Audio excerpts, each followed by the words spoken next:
I mean, we were like outcast from the Coast Guard.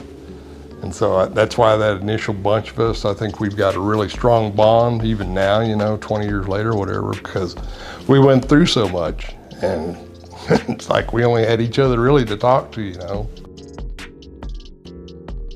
My name is J.D. Lawrence. I was at AMT-1 in HITRON. When I retired, I had a total of 26 and a half years. The overall goal of HITRON initially was to stop the illegal drugs obviously coming in by Go Fast. And I would say that's still the mission, to stop any illegal drugs or contraband coming in the United States. This was like the dream job for me. To me, it's what the Coast Guard should have been doing all along. And that's one reason I joined. I knew just about everybody that was involved in it at the get-go. And so I started making phone calls to DC to people I knew and all. And of course, they'd already chosen the first group. When a gunner dropped out, I was asked if I wanted to take his place, and I immediately volunteered and said yes.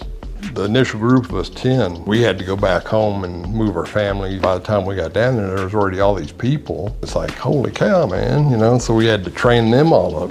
And we first were going back to Moyock, so we had to transport everybody up there along with all the weapons and ammo and all that. Try, you know, stay there for a week or two. Then a lot of flexibility and adaptability, I think, you know, and plus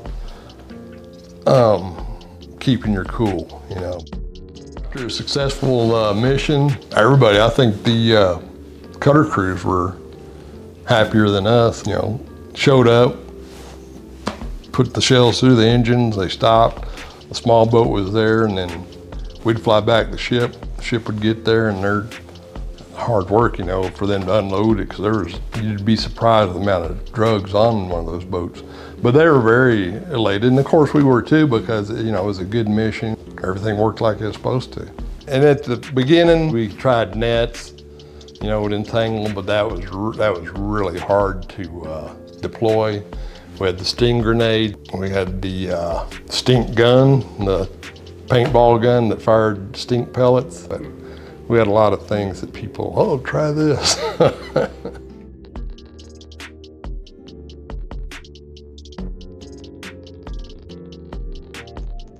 To actually be a part of this, it's a feeling of pride and honor, and just really glad to have been able to help the Coast Guard mission move along. It's what I dreamed of in the Coast Guard and all that, and I think it's a good mission, and I think it needs to continue.